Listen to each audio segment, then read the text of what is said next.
Afternoon, everyone. My name is Jamie Vogel, the EVP of Sales and Marketing here at Transportation Impact. Welcome to the next episode of our Let's Talk Ship discussion series.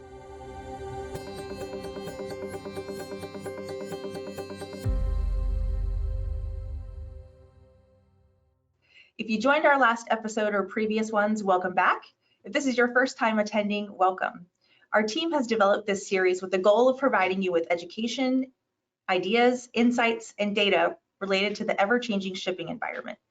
Today, we'll be discussing one of the hottest topics in shipping today, the top takeaways from the UPS and FedEx general rate increase. We encourage you to ask questions by utilizing the questions section of the GoToWebinar pane. We promise we'll take the time to answer as many as we can at the conclusion of our discussion. Also, we have a few visuals to help facilitate our conversation today. So if you'd like a copy, it can be downloaded from the handout section of the webinar pane. My guest today is TI's only Kelsey Plummer, Analytics Intelligence Manager. Kelsey, thanks for joining me today. Thank you. It's great to be here. Awesome. Well, Kelsey, you've been with Transportation Impact since 2016. You grew up in the Midwest, where you are today with your family up in Illinois, and you know, your experience really drew me to having you discuss this topic today because you have a bachelor's in market research from Bradley University, and since working at Transportation Impact, you really have become a small parcel expert and consultant for our sales team and for clients, and you really have your finger on the pulse. So I'm just excited to have you here. But most importantly, today's your birthday, so happy birthday, Kelsey. Thank you. Awesome. I hope you get to celebrate with your family later on. Well, let's jump into it. So each year we see varying themes in the general rate increase, and most years each carrier responds to the market with similar increases following the same themes. Last year there was a target on larger, heavier shipments, and there were pretty significant increases. So what are you seeing this year, Kelsey? Yeah, so this year, those shippers with large, heavy items can kind of breathe a little sigh of relief. With 2021, both UPS and FedEx kind of shifted gears a little bit from previous years. This year, you'll see some lightweight packages getting the largest of increases and deferred air services. So this thing that we have up right now, this chart shows that that's exactly what it shows, with the 1 to 9 pound packages seeing a larger increase, especially in 2 and 3 day, and then that increase kind of tapers off as you get into those heavier weight breaks. Got you. Well, that makes sense, you know, with the e-commerce explosion. I was reading this morning that, you know, 30% of global consumers discovered at least one form of online shopping during peak COVID, whether that was, you know, ordering groceries online or ordering food online, or ordering from a home improvement store and picking it up or having it delivered to their home. But of those 30% global consumers who said they discovered one form of online shopping said they want to continue that after, if there is an after, this is all over. But I also read that 4 out of 10 shoppers worldwide discovered new online stores they'd purchased from for the first time. And 85% worldwide said they continue purchasing from those new stores, with Gen Z and millennials leading some of those stats. So those are, to me, those are really interesting stats on how people are, you know, changing their shopping behaviors and how there's exponential interest in continuing that. So with that explosion in e-commerce, how are the carriers responding to that in the GRI? Yeah, so with this year's general rate increase, you can definitely see the carrier's response to COVID and that e-commerce explosion. Currently, 70% of the carrier's volume is between 1 and 5 pounds, and one of the largest areas seeing an increase is the ground minimum. A Zone 2 1 pound package was $8.23 in 2020 and will be $8.76 in 2021 with both carriers. That's a 6.44% increase. That's significantly more than the standard 4.9%. Another hot topic that was just released this week from UPS is the increase to SurePost rates. So SurePost exploded with that e-com, and the SurePost minimum with UPS is increasing 7.3%, with 1 to 10 pound packages, which is where SurePost ships the most, with 6.3% increase. Wow. FedEx, on the other hand, their Smart Post minimum matched that of ground with only a 6.44%. And the 1 to 10 pounds saw an increase of 5.8%. So Gotcha. yep. Yeah. So in 2020, Smart Post was definitely the cheaper option, and it will continue in 2021. Mm-hmm. And FedEx has typically had that advantage, in Smart Post rates, right? And so it's interesting to see UPS take such a huge increase, maybe telling the market they're more interested in having those packages in their ground residential or ground commercial networks. Interesting, very interesting. Ground minimums is something that we talk to our clients a lot about. It's not the easiest thing to understand when you're trying to calculate package costs. That $8.76 minimum for 2021, a shipper that might have a 50% discount on that Zone 2 1 pound package won't be realizing that full 50% discount. That's exactly right. Mm-hmm. What would you say, that being said, Kelsey, because I think that's an overlooked part of package costs a lot of times. What would you say is another thing that shippers may overlook as it relates to the price increase? Yeah. So one of the other areas besides the minimum is definitely that of surcharges. Especially in the release, the carriers, they say 4.9% average cost increase. What they're not telling you is that that's only the package, not all of the other charges that make up a total shipment cost. So surcharges are definitely one of the areas where you'll see a much larger increase. In 2021, the most common surcharges see an increase anywhere from 5 to 20%. Wow. And yep, so that's much larger than that 4.9%. Mm-hmm. Also, some things that the carriers sneak in are other rule changes and things like that they're not seeing in their current data, so they might not expect it come 2021. One of the rules that the carriers both announced is the additional handling rule change. So in 2021, you'll get a charge for girth. It'll be an additional $16, and that's now the 5th type of additional handling charge with both carriers. Wow. What are the other 4 additional handling? Length, width? Yeah, so you have package, dimensions, weight. Yeah, so length, width, weight, dimensions. Sorry, that is dimensions. Wow. So even some of those larger shipments, with certain types of what we would call ugly packages, are now going to be taking on an additional surcharge. Yes. So those surcharges that you referenced going up from anywhere from 5 to 20%, tell us a little bit about those specifically and how they've been affected. Yes, so residential surcharge is one of the biggest areas affected by the increase. Every shipment that is sent to a residential address gets hit with the surcharge. FedEx shippers will see an 8.75% increase and a $4.35 charge, while UPS shippers will see an 8.54% increase or a $4.45 charge. Mm-hmm. It's worth noting that this charge has seen a 20% increase since 2018. Other areas that are seeing a large increase are delivery area surcharge. Those packages going to locations that are outside of urban areas. Drivers have to drive further, more stops and less stops and more driving. So the postal increase on DAS is actually seeing a 20% increase with both carriers. So not only is UPS having a huge increase to their SurePost cost, the base rate, but then on top of that, any DAS packages will also see a 20% increase on top of that. The other delivery area surcharges will see anywhere from a 5 to 12% increase. Wow.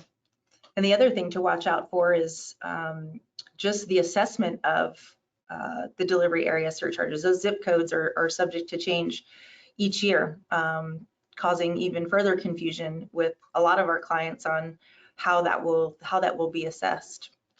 Yeah, there's more and more continually added to the list. especially with the USPS doing away with post offices in some areas. They're getting more and more zip codes because of that reason. Yeah, absolutely. So those are all great takeaways from both of those are the highlights, right? For both FedEx and UPS in the general rate increase. So Kelsey, you have the luxury of seeing everything that comes in our door since you work, in analytics and intelligence for transportation impact. Some of our folks might see just their client's view of it, right? But you see everything. So in your opinion, what can a shipper do to avoid some of these increases? Yeah, so there's no way to completely avoid all of the increases. You can try mitigating them to the best of your ability. And that can be different for every shipper. For some shippers, that may be passing along that cost of the increase to the customers. For others, it may be offering some sort of incentive to their customers to pick a lower cost service or a lower delivery speed. And even for others, that may mean getting a contract addendum or even renegotiating your contract. However, before you can do any of that, the first step any shipper needs to take is understanding their behavior and characteristics. Only once shippers can understand this, they can start pinpointing the specific areas that will see the largest impact of the GRIs and start planning for their budget in 2021. Mm-hmm.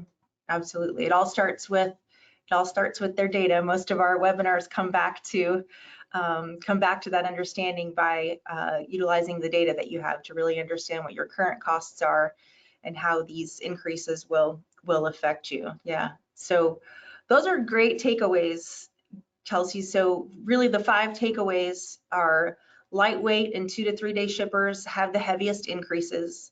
Ground minimums having an over 6% increase. SurePost rates increasing by more than 6 to 7%, and a new additional handling surcharge girth, which is now the 5th additional handling surcharge. And also, last one was surcharges increasing anywhere from 5 to 20%. That package cost, the 4.9% that they publish is really just a package cost, doesn't include those surcharges. And SurePost and SmartPost DAS are most notable at a 20% increase. Great takeaways. So we've got a couple of questions from the audience. Kelsey, in your opinion and the things that you see, one question from the audience is, why wouldn't girth be covered in the charges within the length, width, and height dimensions? So I'm not really sure exactly that. So you do have it based on length and width of the package, just how if it exceeds a certain amount. So the girth is another charge separately. So that's 2 length and 2 width plus 2 height, 2 times width, 2 times height plus length to get a girth. So that's just another charge that a package could be hit with that might not make it on the specific length or width or height. Yeah, another calculation. And they get hit with a surcharge if it's over 105 inches, that calculation, correct? Correct. Yeah. Good question. Good question. So another question that one of our audience members has as it relates to avoiding these costs. They're asking for our take on things like utilizing UPS access points rather than having their shipments go all the way to an address that might get hit with DAS or a residential surcharge. What are your thoughts on that?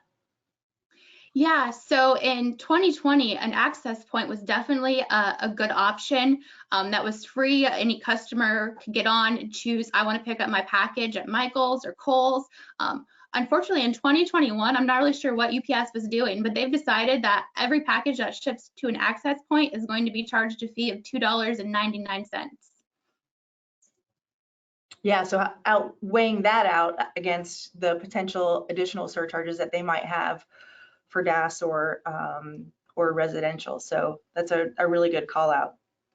It was free, now it's not. Yes. Another question we have from the audience, Kelsey, is as it relates to delivery area surcharges and the zip codes, where can a shipper find the zip codes that will be assessed a delivery area surcharge? Yeah, so both UPS and FedEx.com, you can go in and search delivery area surcharge, and it will give you the list of the 1,000 and some hundred that have each zip code that's either a regular or an extended delivery area surcharge. Great. Another question. Let's go over that girth, the girth calculation one more time for the audience, Kelsey. We've got a couple of folks asking us to review that again. Talk about how it's assessed and the inches at which it's assessed. Yep, so girth is 2 times the width plus 2 times the height plus length. And it's anything that exceeds 105 inches will get hit with that new additional handling surcharge. Mm-hmm. And are they assessed per carton for each of the 5? So it's per shipment. Okay. Yeah, that makes sense. Yep. So it could be a couple of cartons within one shipment. Yes. Great. We've got a couple of more questions coming in. This general rate increase always generates a lot of interest. This one is based on one rate packages. Will the one rate packages for FedEx be included in a 2-day increase? Good question. So they're not included in the normal 2-day increase. FedEx did release separate one rates increases in 2021, but that's not included in the 2-day metric that we were showing earlier in that handout. Okay, good. Positive. One feather in the cap for FedEx. Another question we have from the audience, Kelsey, is can you describe how the minimum charge affects a package cost? I think we alluded to it earlier, but can you describe it? Yeah, so any package, there's a floor as far as UPS and FedEx set how low a package can go. So at this point, it's $8.76 for a ground package, 1 pound, zone 2. So say you have a 50% discount, but you're shipping a 1 pound zone 2 package, you're still going to pay that $8.76 and not receive your 50% discount because that's the minimum. And a package can't be cheaper than that minimum. Correct. That's like the floor of what it will cost. Yes. It's pretty significant. I mean, I can't tell you how many of our clients are, well, to your point, 70% of the shipments are within that 1 to 5 pound range. So it's an important thing to know how to calculate what your costs will be. This next question, Kelsey, I'll probably kick the answer to this off. The question is, how do we know the additional handling surcharges are per carton or per order when trying to help our customers? One piece of advice I would have, I'm not sure what the role of the attendee who asked the question. One thing that's important, like if you're in sales or you're client facing, you'll have to work with your warehouse to really understand how they're going to put the shipments out, so that way you can give a proper quote to your customer and not be hit with charges that you weren't expecting. So, and store those somewhere. They're going to ship that way each time. They're going to load these types of cartons into one shipment every time, or will they do it differently the next time? You'll want to do some discovery with your warehouse folks.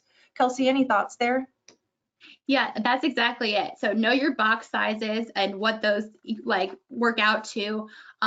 Also, when you're entering your dimensions and manifesting a package, make sure you're actually putting those dimensions in properly, and that'll give you what that shipment cost will be with that surcharge already built into it. If you put in the wrong dimensions, then you're not going to see that charge, and you're going to get hit on the back end with that and not charge your customer the correct rate. Mm-hmm. Yeah, and that's a really good call out, not to be too off topic, but you know, dimensions are a big deal. These are scanners at these hubs that are taking the dimensions of these packages. Sense check those things when the invoice comes in.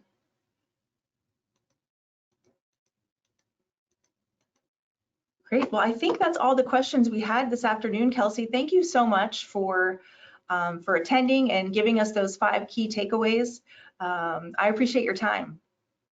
Thank you. It was a pleasure being here. Awesome. So this webinar audience will be available post this call via our follow-up email as well as our website. Those who provided their mailing address will receive a professional Ship Talker pen like I'm wearing today.